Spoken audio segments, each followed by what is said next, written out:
There'd been a series of bicycle accidents in New York. They had just put in the bike lanes, and saw a couple of people had gotten killed, and it was every day, and people had gotten badly injured. Every day it was in the press.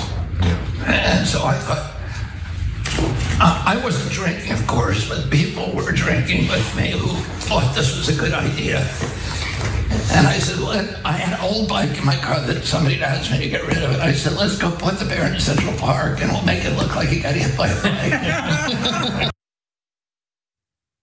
So there's a lot that's weird about that, including the guest in the room. But anyway, yeah, dead bear news. I'm sure you're familiar with this. It's the weirdest headline going around that, yes, indeed, 10 years ago, a dead bear cub was found in Central Park. And it was this huge mystery at the time. You don't often have to wait a decade to figure out how these things happen, but it had displayed visible signs of trauma. And you can see a shot here from CNN coverage of it. And people are spreading video of reporters talking about at the time that a random dead bear cub found in Central Park.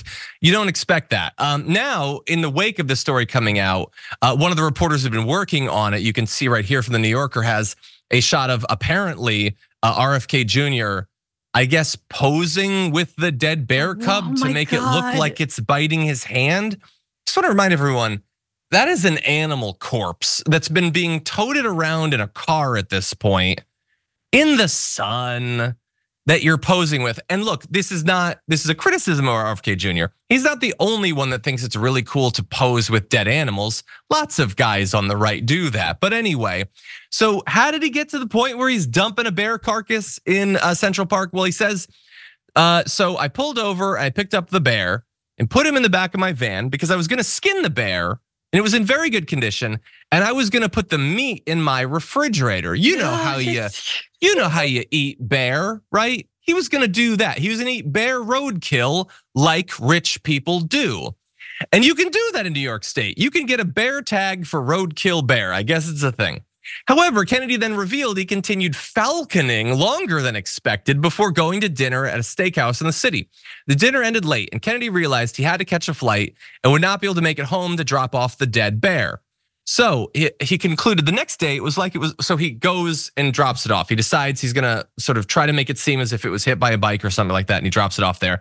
Because I guess at this point he realizes that keeping an animal carcass in the back of your car gets to be unhygienic at a certain point. And so he can't leave it there for the weekend or whatever.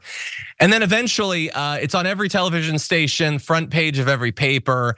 I don't remember it from the time. I don't know if anyone watching this remembers it, but it was covered, it was news. And so, yeah, people were like, they were lifting up the bike, they were looking to try to get fingerprints and everything. And apparently he waited a decade and is only revealing it now because a New Yorker reporter was preparing to publish an article on its involvement. And apparently it was a family member of RFK Jr. that tipped off the reporter that he had been involved, perhaps because that photo was floating around. But I don't know what to do with this, Francesca, at this point. It's like, how many truly bizarre stories about one man can there be who is still to this day, I will remind everyone, running for president? What do you think? This story has like 23, oh my God, random weird things about it. Falconing, like it all happens with falconing. There's someone, he explains the story. And by the way, okay, just let's open with this. It is very weird to try and get ahead of a New Yorker story by putting out a video of you talking to Roseanne Barr in your kitchen.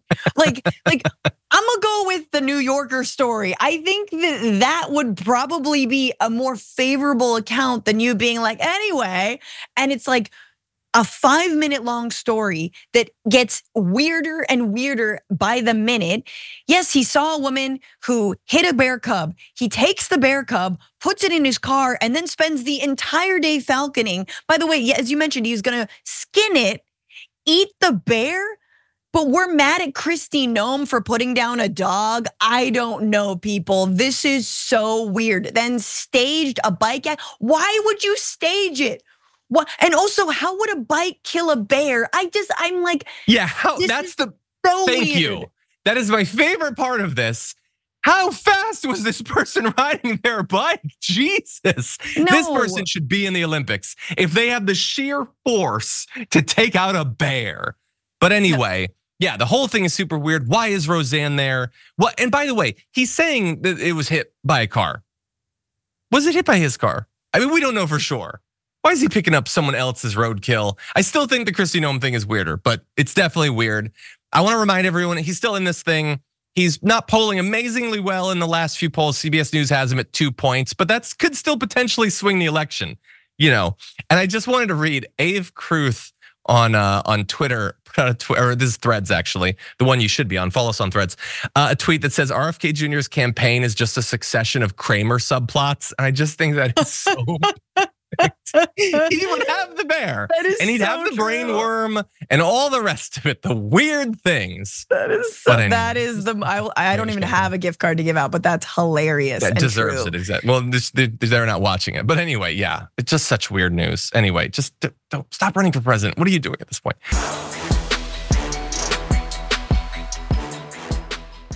When you click the join button and become a tier 2 member, you get access to all of our weekly top 10 lists. What are you waiting for?